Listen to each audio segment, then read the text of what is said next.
Everyone. Welcome to the Palmetto Cycling Coalition's Livable Streets Academy. Today we are featuring Devri Detoma, who is the Public Works Capital Programs Manager for Charleston County. The Livable Streets Academy was created to provide a remote access source of content to share lessons learned and best practices across South Carolina. This year, we're starting the program by featuring funding stories from around the state, so that citizens as well as staffers can understand some places, some model examples around the state of where various funding sources were found for sidewalks, for crosswalks, for street lane reconfigurations, for safer streets, for bike lanes, for pathways, the full gamut for safer biking and walking. So today we are featuring Charleston County because they have a great story to tell about using county funding to systematically and programmatically to fund all of this great infrastructure. So the first Livable Streets Academy that we had, just as a quick review of that, we had Frank Monsbach with the local advocacy organization in Greenville, Bike Walk Greenville, talking about the city funding. And so stay tuned for additional Livable Streets Academy webinars just like this, and we'll have more content later. Quick ground rules I just want to touch base on. So if you have any questions, the best place to put those questions is in the chat feature. It looks like we already have one. Thank you, Josh. I believe he's from Greenwood County. So use that chat feature. We are going to go ahead and keep everyone on mute. You're welcome to share your screen so we can see what you look like, but we would prefer that everyone stay on mute. And the reason is because we do have quite a few of you. So the best way to manage these questions is for Joanne Burkett, PCC's Community Engagement Manager, who's on right now too. She will be reviewing all of these questions. Thank you, Joanne.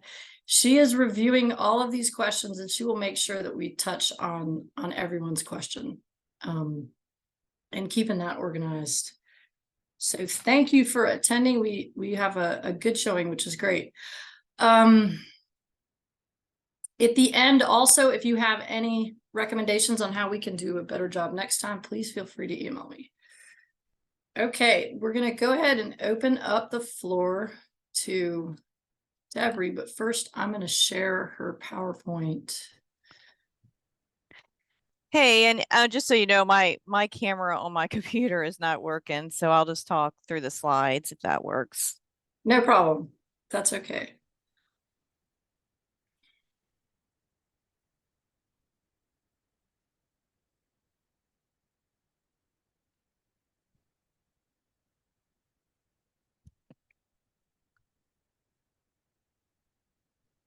Okay, go ahead, Devri. The floor is yours.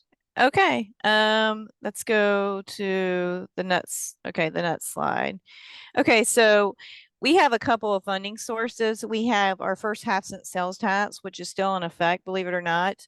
It's good for 25 years. The way it was set up was we funded a lot of larger bonded projects, and then we also set aside basically $9 million a year to fund what we call allocation projects, which are smaller projects. They're typically under $1 million. As you can see, we've done over 200 of those projects. One category that we have is the bike ped category, in which we fund $1 million a year towards bike ped projects. Now, with the second half-cent sales tax, which came about in 2016, that one actually carries over in 2030. And what we're doing with that one is, because we've seen such an increase in bike ped projects, is we're actually reallocating the pots of money in the categories. And just so y'all are aware, the categories are bike ped, local paving, intersection, and resurfacing. So in 2030, we'll actually be funding $2 million towards bike ped projects. Okay, next slide. And I'll go in more into detail in a minute on how we pick those projects. Let's go to the next slide. Okay, so as I said, we have the half-cent sales tax. You can see we have a lot of funds for these projects. So what we had to do when we started these annual allocation program is, of course, you have a lot of competing projects. So we put together basically an objective ranking system to evaluate all these projects. And so we separate that again into 4 categories, one being bike ped.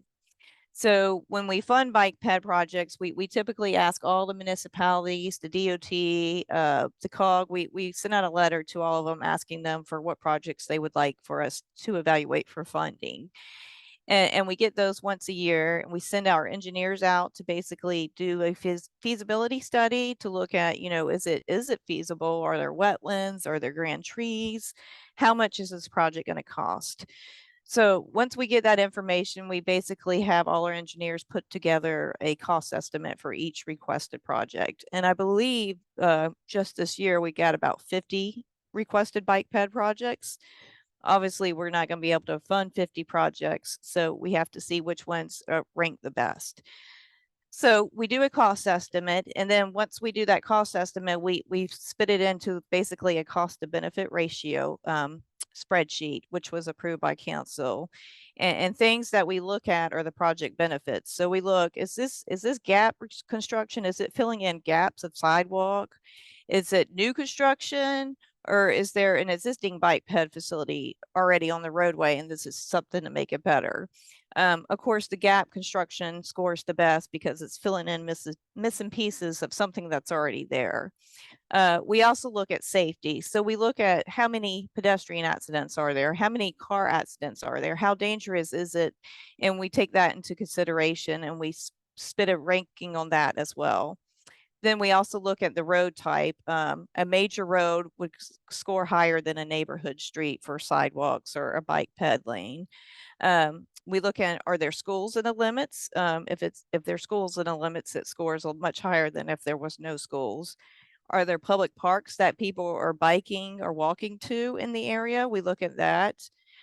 Is there a greenbelt project in the area, somewhere where people would want to go and walk to? And the support for the project is another evaluation criteria. So once we put in the numbers based on all those questions, it basically, we take the cost and we divide it by the benefits and it spits out a rating. So once we have the ones that score the best, those are the ones we fund until all that $1 million is suspended every year. And if anybody would like a copy of our objective criteria, I can definitely send that to y'all when we're done with this. So I would say on average, we probably get 50 plus bike ped requests a year. And just looking at the history, we typically fund 3 to 4. That's it. $1 million these days does not get you very far.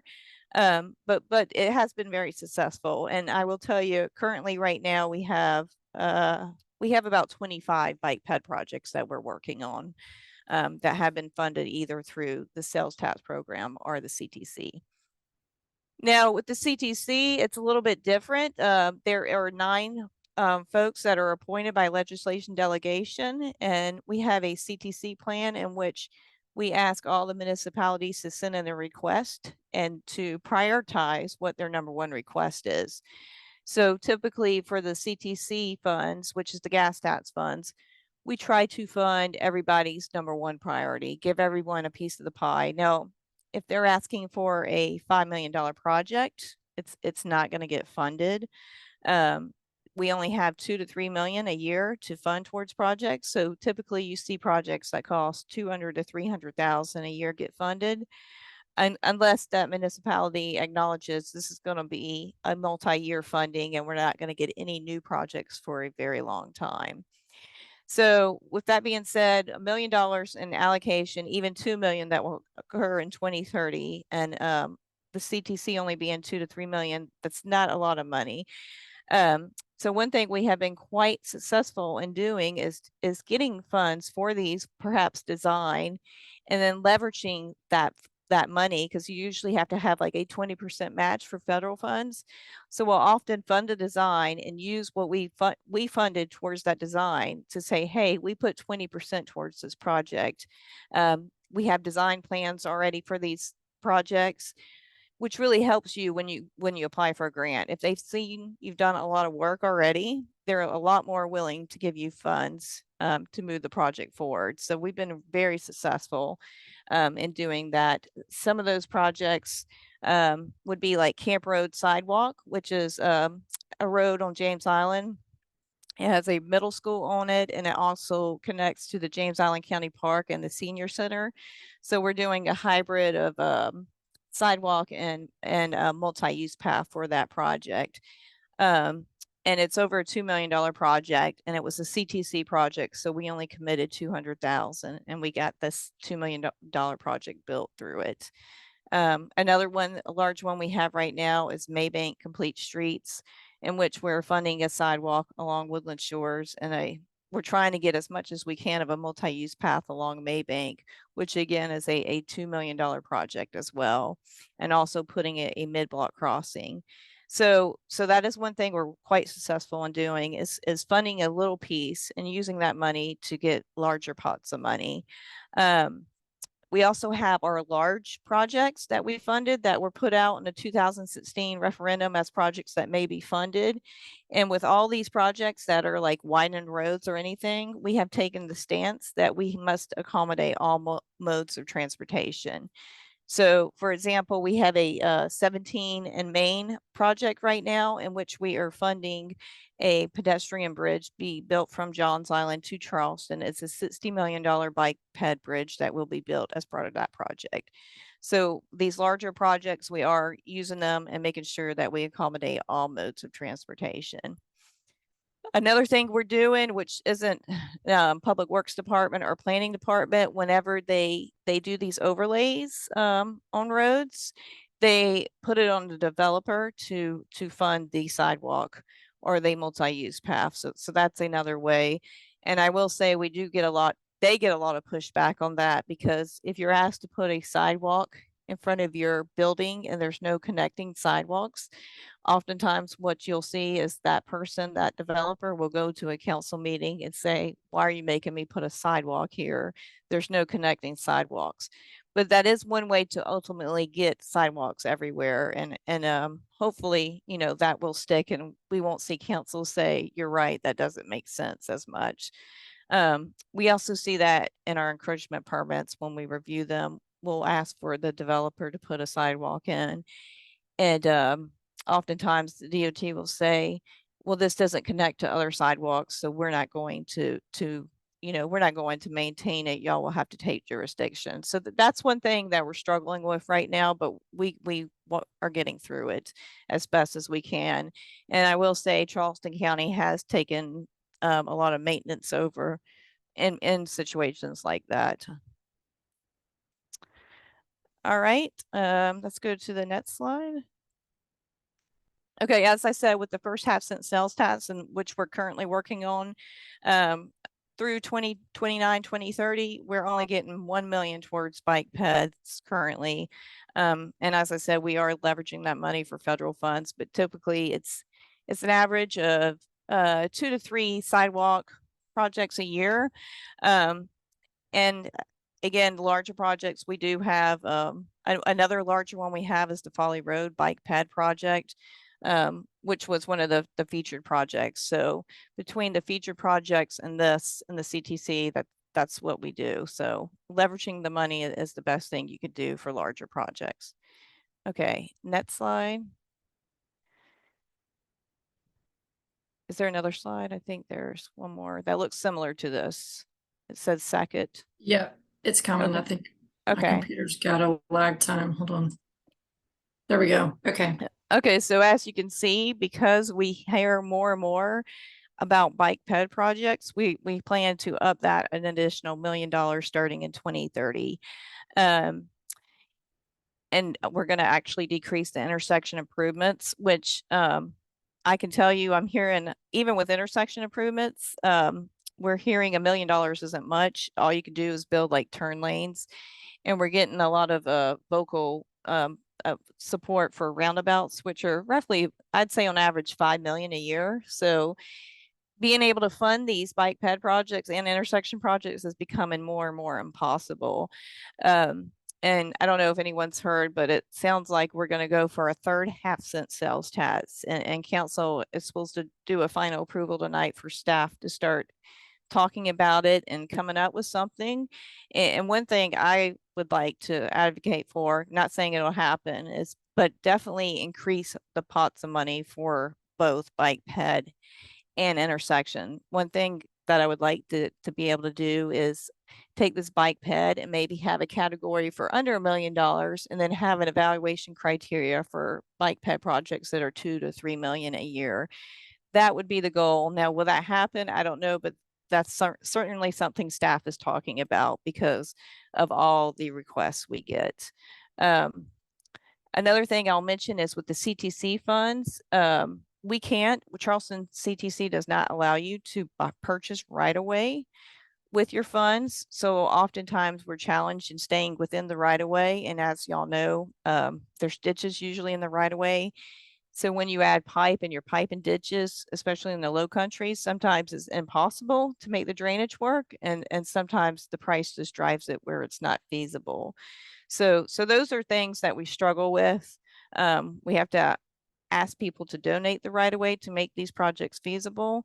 And we have been doing that. We have been somewhat successful. And a lot of times, a lot of these projects actually get stuck for years because not everyone agrees with donating the right of way. So unfortunately, a lot of them stay stuck. And another thing I'll tell y'all that I'm hearing a lot, and I don't know if anyone else is hearing this, we have a lot of sidewalk request projects, especially recently. I can think of 3 in the last year in African American settlement communities.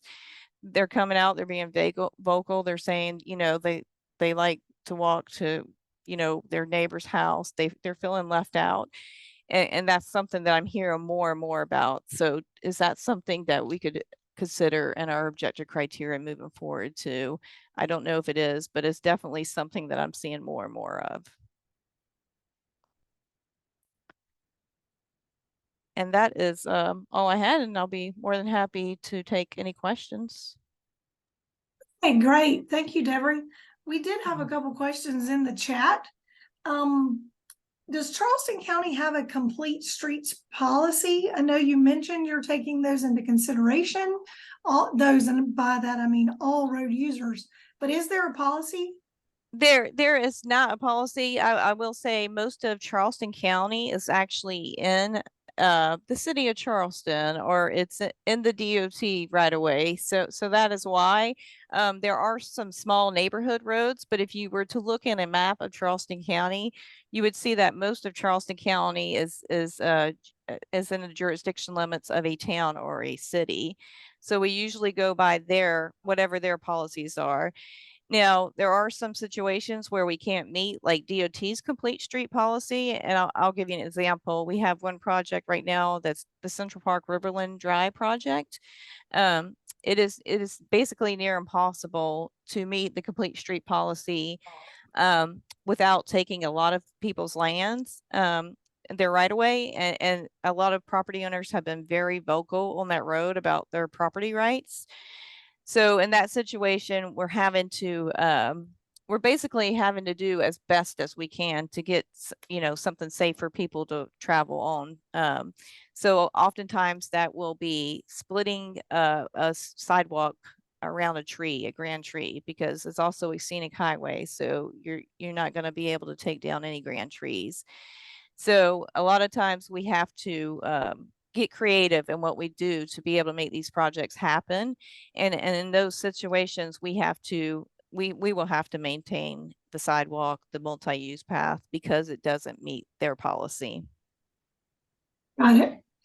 So that creativity, is that exciting, or is that frustrating, or how's that working? It's challenging. I would say it takes a little bit longer. You can't always meet the 5-foot size offset from the road. sometimes it's 4 feet. Are you willing to take that risk? Not being able to follow DOT standards, but it's safer than what they have today, where there might be a beaten path. So it's challenging, and a lot of times it takes a lot of iterations back and forth. And also, like I said, property owner rights is a huge thing. When you have to go around a tree to really go on someone's property, they get really upset. So you have to be very considerate of all factors in these projects. Yeah, it sounds like that balancing act makes this really challenging. It does. It really does. Right. So kind of following up on that complete streets policy question, do those kinds of issues affect your project selection or implementation, and how? So absolutely. So for the larger projects that are like part of these multi-million-dollar projects like Glenmacana Widen, James Island improvements, Highway 41 corridor improvements, no, the bottom line is you have to incorporate a multi-use path, but you can use right-of-way funds to do that. But for these annual allocations where we have this 2 million a year that's coming in 2030, absolutely. That spreadsheet that I was talking about, the objective ranking criteria, when these engineers go out and look at these projects to put a cost estimate, a lot of times if it's you'll find that there's paper right away through a wetland, or through like I said, a lot of trees, and the road will actually be somewhere else on private property, believe it or not. And so you have to acquire all that right away. So oftentimes all those issues that you run into will price those projects out of actually getting funded. So we look for more of the stuff that is actually feasible to do from a cost standpoint. Of course. And can you talk a little bit more about the federal funds that you're accessing and the grants that you have applied for and received? So yeah, absolutely. So most of them are chats, complete streets, and then now I think it's called the TAP program. We've been very successful in getting a lot of those funded. Like I said, right now we have Camp Road, we have Maybank complete streets, we have our Folly Road bike ped project as chats funded. So we've been really successful. That's 3 ones that are millions of dollars we're getting funded for bike ped projects. We've also, we're putting towards 2 million towards that Ashley River Bridge that the city's managing. That project, we actually started the design on that, and they took it over and got federal funds for that. We applied for the RAISE grant for a North Bridge, which is a pedestrian bridge over Newark Bridge. There's lots of deaths there, and a lot of that I will have to give a shout out to Charleston Moves. They've really helped out with that. So we haven't heard if we've gotten that one. We applied the first time, then we applied the second time, have not heard. So any opportunities that we see that are coming about, we take advantage of. Actually, right after this meeting, I have one to talk about. There's a Protect grant that just came out that some of our folks here attended. So we're going to see if we have any potential projects that we can use to apply for that as well. Excellent. Yes, thank you so much for shouting out to Charleston Moves. Katie Zimmerman's on this call. We want to welcome her and thank her for her hard work on these projects. Can you tell me a little bit more about the partners that you pulled together for these successful grants? So oftentimes I will say Charleston Moves is the one. They're huge at coming to council. So staff can't advocate for projects. Right. They do a great job in doing that. She does a great job in getting municipalities together in a room to talk about, hey, is this possible? What can we do? How does this feel towards your priority of projects, your requested projects? So she does a great job in advocating for projects that she hears about often and brings them to our attention. Like I said, for us, what we do is we usually apply this objective criteria system where we look at the accidents, the type of project, the road type, and the schools. But she has been great in talking to the municipalities. And again, we take their requests and we evaluate them as they come in. Got it. So I'll just go ahead and say that for your RAISE grant application, one of our Palmetto Cycling Coalition board members attended the National Bike Summit by the league back in March and participated in Lobby Day. and registered her support for the RAISE grant and our support as an organization and a state, because that's going to make a huge difference. So we're anxiously awaiting the announcement that you guys have been successful with that. We want to see that project move forward. Thank you so much. Thank Are you. there any other questions people want to put in the chat that we can cover today while we have Devri with us? Joanne, I'm gonna pop in here real quick.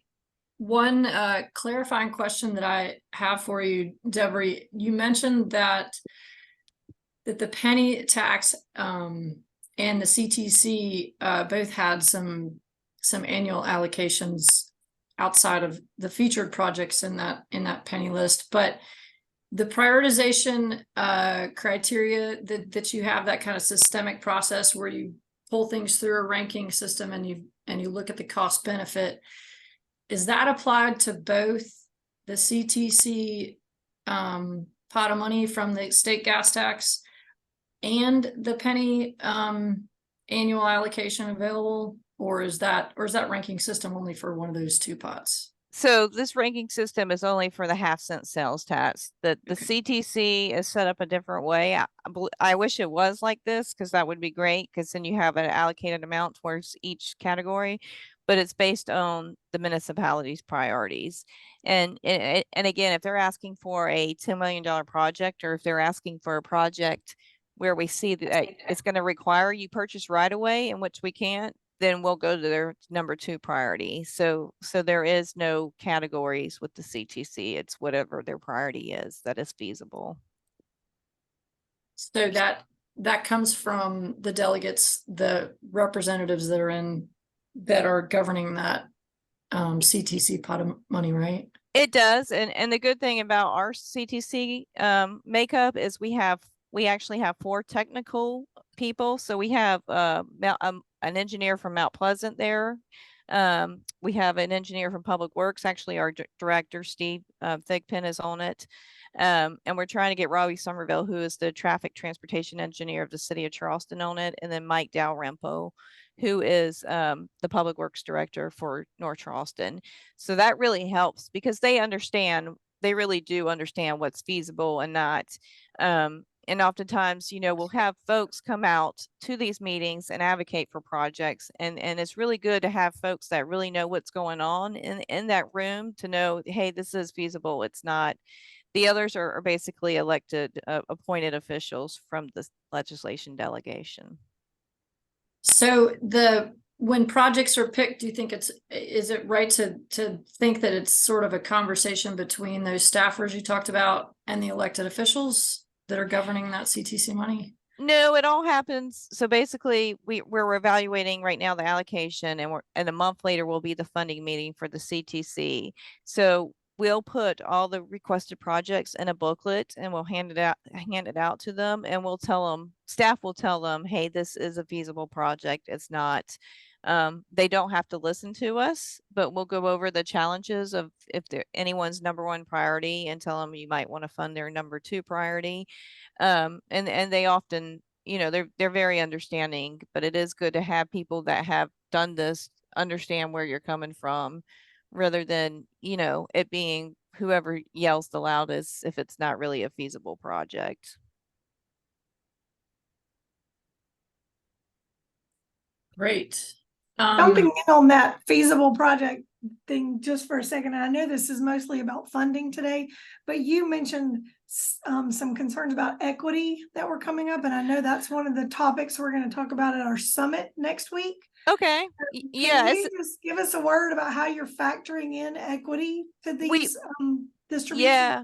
We don't now, but I'm seeing it become more and more of a vocal awareness, and I'm wondering, if it's something that we should consider in the future, because it is becoming, it is definitely becoming an issue. Now, should it play more than safety? I don't know. It's really something that we have to look into, but it is becoming a reoccurring thing that I'm seeing. So I think it needs to be acknowledged somehow. How that is yet, I don't know. Yeah, and that issue of equity is going to come up at the summit in some of our sessions about data actually, because I think the advancements in data collection are going to show that the impacts of safety issues are inequitable. And so that's Right. going to be an interesting way, to use that data to advocate for more equitable projects. So look for that if you're going to be with us at the summit next week, those of you who are on this call. Sure. Thank you for that. Amy? Yeah, so I really encourage folks to ask any and all questions. Devri's a huge source of knowledge. If there's anything that and I know we have a lot of citizen advocates on this call, so no question is too simple. If there's anything that that Devri mentioned that you need some clarification on, please ask. If anything was confusing in any way, no question is too small. So we really encourage folks to ask that, and just throw that in the chat bar if you can. I guess, Devri, are there any challenges that you didn't get to mention yet that that Charleston County is still working through to to more to improve any kind of process or fortify any kind of process or put more structure to things? Are there infrastructure areas that you think are getting left out that you guys are struggling, that you guys are still working towards trying to fix? What are some challenges that you might not have touched on yet? So I think our biggest challenge is just the cost of things and the cost of construction right now. The price of pipe has gone up probably 60% in the last 2 to 3 years, and most sidewalk projects do require you to pipe. So that is a huge challenge that we're really dealing with right now, and that's one of the reason, if we are going for a third, I think it would be great to have another category for bike ped where you fund, where we come up with a new objective criteria for something over $1 million, and then keep the smaller ones as well to do the fill in of the gaps. That's something that I would like to see be done, because 2 million does not buy you much these days, and it's really hard, especially when you're getting over 50 requests a year.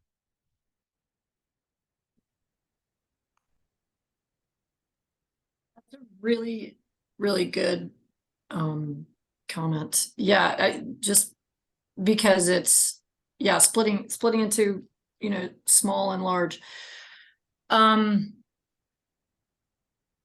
Let's see.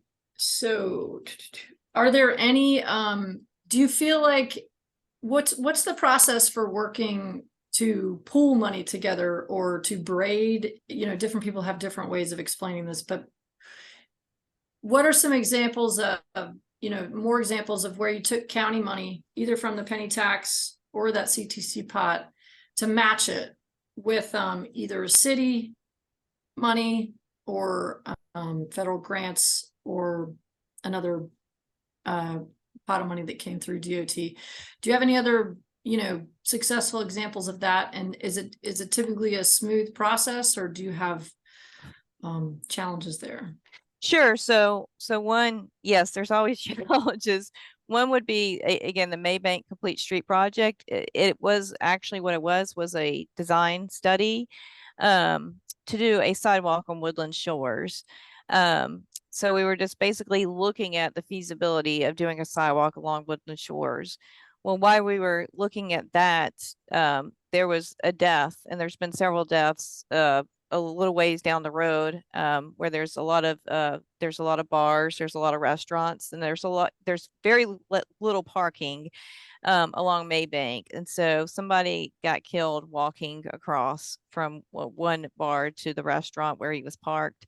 And it happened to be when we were having a planning overlay meeting, and a lot of people came out very vocal, very upset. Y'all have to do something. This is a heavily traveled on pedestrian.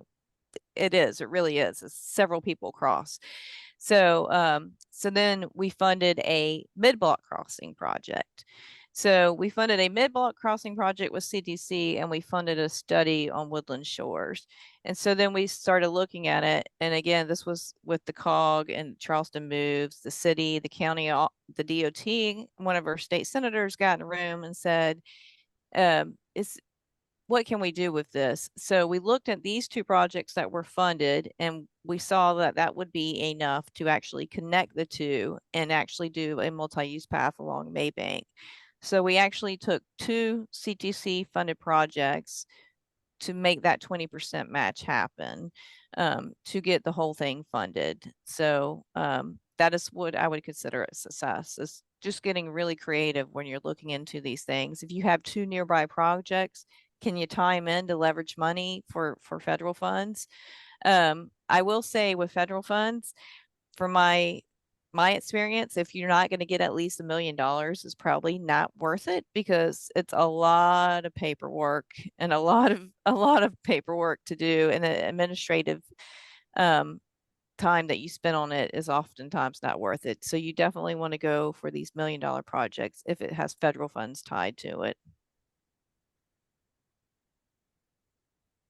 So Good to how know. wide is Thank that you. new pathway on Maybank? What is, So yeah, it's CTC funded. So we're relying on the property owners to dedicate the right of way. Some have not.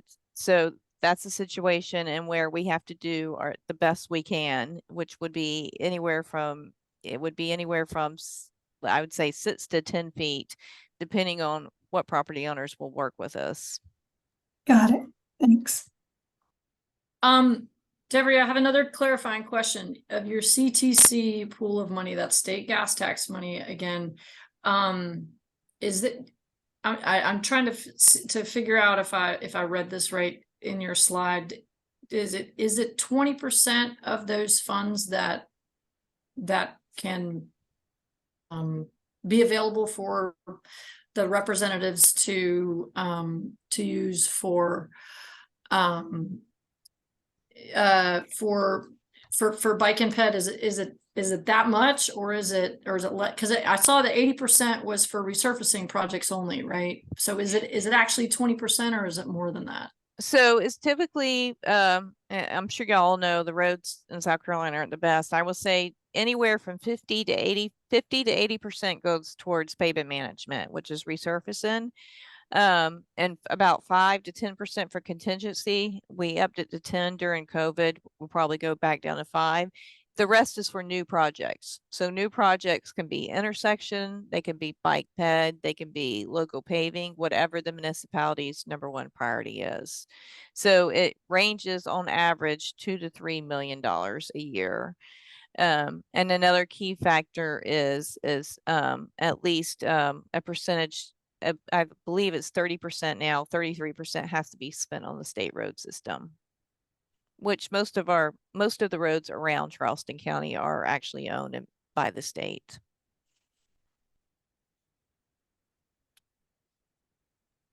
Okay, thanks. Anything else that you want to add? We've got Frank Babel from Hilton Head has a comment that he wanted to say real quick, and then we can go back to some questions. Let's see, Frank, can you take yourself off mute? I think you are. Go ahead, Frank. Am I off now? Can you hear me? I sure can. Okay. Thank you, Devri, for your work, and to all the folks on this program. Just two quick suggestions. One, as far as equity is concerned, one of the places we get a lot of points from the League of American Bicyclists is having ADA compliance, especially at intersections. Big points. And you wouldn't think of that basic as equity, but it's equity for the disadvantaged ADA stuff. Okay, so when you think of equity in the normal sense, you don't tend to think of that. So it's important to have that as part of the consideration, because the League of American Bicyclists, when they go through their rankings, gives a lot of points of that. But that was not what I was going to suggest. One of the things that it seems to be happening here is you go on a year-to-year basis, and that was the case in Beaufort County. And, you know, I focus mostly on Hilton Head, but Beaufort County had a transportation tax and they allocated a certain amount of money, I think $10 million for some pathways. And so every politician get his or her own pathway. None of them were really connected. And so somebody in the county said, wait a minute, there's got to be a better way. And so what they did is they rounded up a group of about 20 of us from all kinds of disciplines and said, okay, let's step back and let's look and develop a master plan for Beaufort County for bike ped activities. And so we worked for about a year and we came up with a plan. And that plan was presented and approved by each of the municipalities as well as the county and LATS. So we know what the number is. We know how to achieve connectivity for bike ped throughout Beaufort County. All it takes is money. But the plan is there. So that's something you might want to think about, is to step back and long term think about gathering a whole group of people and sanctioned by the county and come up with a master bike ped plan. And that way you can get a sense of the total dimension that's involved here and the total ask you're going to need, as opposed to, you know, reselling it every year. You know what I mean? Yeah, it's just that's a suggestion. Yeah, that's a great point. I think part of the problem is people's needs change every year, and with development, an area that wasn't developed 5 years ago is heavily developed now. But that is a great point. Oftentimes, we do try to rely on our COG, our Council of Governments, and what they have. But we have found, just looking at what they list, if you look at it from a feasibility standpoint, what people desire isn't always feasible. For instance, they'll have widen a road, you know, 6 lanes, and they just have built like 5 new hotels on that road right up against the road. So those are a lot of the challenges that we see in a lot of these plans. But you're right, if you had the right people in the room to put it together, it would certainly be more beneficial than what I've seen.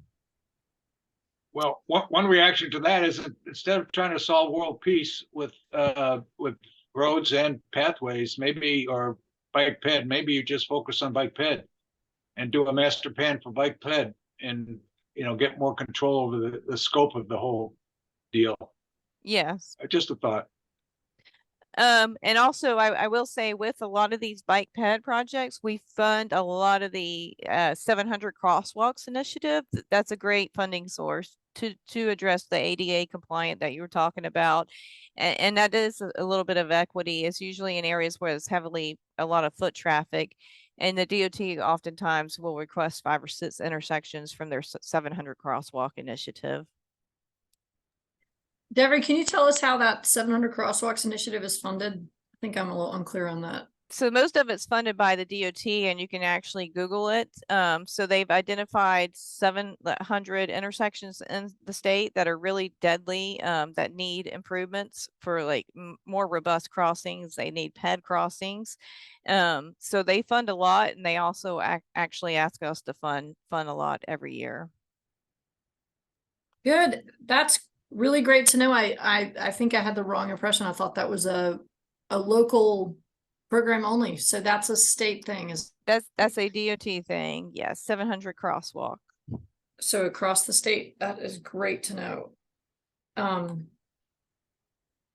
So I do have another quick question. So you mentioned that your county has an overlay where if a developer is building something, they can be obligated to build the sidewalk, but that there's a lot of complaints if it's not already, you know, filling a connection, if it looks like it's kind of, I guess, a sidewalk in the middle of nowhere.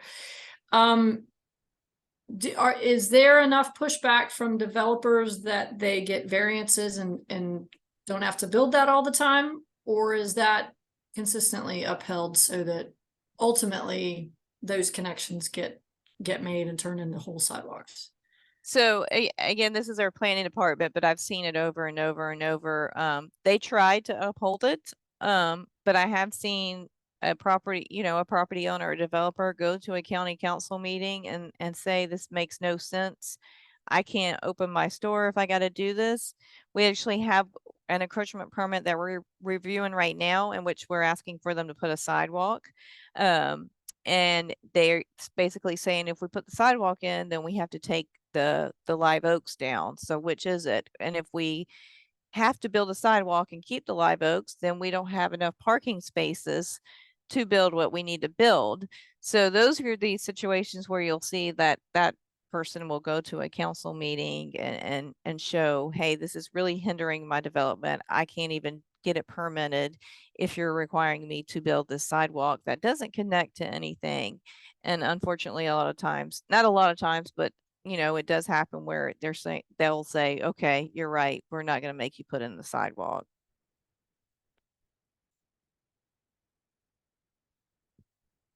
Thanks. And the other thing I wanted to come back to and ask a little bit more about is a comment you mentioned where DOT was reticent to where you mentioned that if you wanted to put a sidewalk in somewhere on a DOT owned road, that DOT is not likely to do it if it doesn't already connect to another sidewalk. Right. They'll say that. Yeah. What else can you say about that? So again, if they have a complete street policy, so if it's on a DOT road, if we can't meet that, then they will require someone else maintain the sidewalk. Which we have, like I said, if it's CTC, we cannot, but we have, one is, along Fort Johnson, we have a sidewalk. So we're responsible for maintaining that, because that was the only way they were going to allow us to put in that sidewalk. So it's unfortunate. They have come a long way, but you have to follow their guidelines, or they're not going to maintain it. So I guess I had thought that if this was already in a plan at the regional level, that a sidewalk needed to be built for justified reason, that DOT would go ahead and expend money on that. Is that being honored, or is that? All I know is I have a sidewalk right now in which has a sidewalk in DOT right away. It doesn't connect to other sidewalks, so they're saying that they will not maintain it. It doesn't really fall in line with their policy, is what they're saying. So, a lot of times we'll do a little pushback back and forth. But that's not, if it's not connecting to anything, they are not going to maintain it, is what I'm seeing. And I don't know if that's everywhere, but the one that I have right now, they're pushing back on it because it really doesn't connect anywhere else, although it's a requirement by Charleston County planning. And the only place for them to put it is in the DOT right away. So it is in a local plan of sorts. It just sounds like it might not be right. It's honored. Who's going to maintain it, right? Yep. Right. Okay, good to know that. All right, so I just want to, so we don't have too much time yet, but I got a good reminder from an attendee. Thank you for this. Just to clarify what all these acronyms mean. So CTC, once again, is County Transportation Committee, and that is the entity that is typically governed by the local representatives, the state representatives within that county. So the legislative delegation, and that is state gas tax money. So that's state gas tax money that ends up being distributed to each county. And so the local county legislative delegation is typically kind of the governing body for prioritizing how that's to be spent. But as Devri mentioned, DOT requires a certain percent be spent on repaving, and I'm sorry, DOT requires a certain percent be spent on state-owned roads, and that money is primarily for repaving, but it does have a lot of flexibility. We have a unique state in a good way where that gas tax money, we can use it for sidewalks and for crosswalks and for anything within the right of way that serves transportation purpose. So we're kind of lucky in that way. And then some of these other acronyms that were thrown out are COG and MPO. COG is the Council of Government. That's in the Charleston region. That's the Berkeley, Charleston, and Dorchester 3-county region that is a planning body and also organizes a lot of these plans.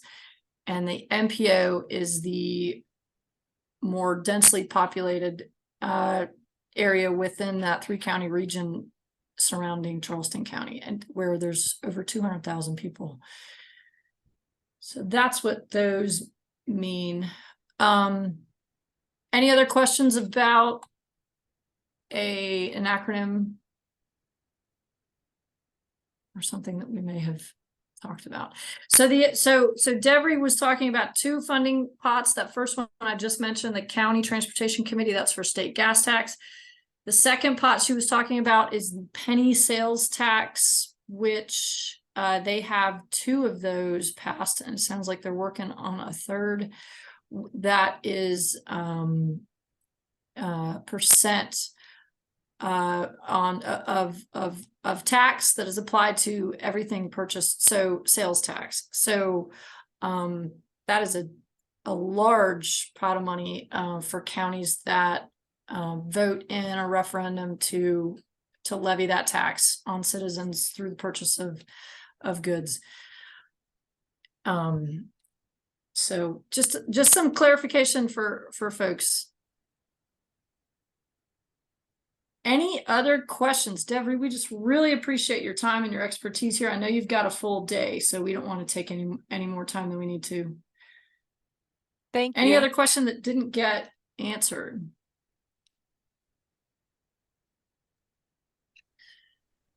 Someone did ask if we could please share those criteria, Devri. So if you can send those to us, we will send them out to everyone who was on this call today. And thank you all for being here. Thank you.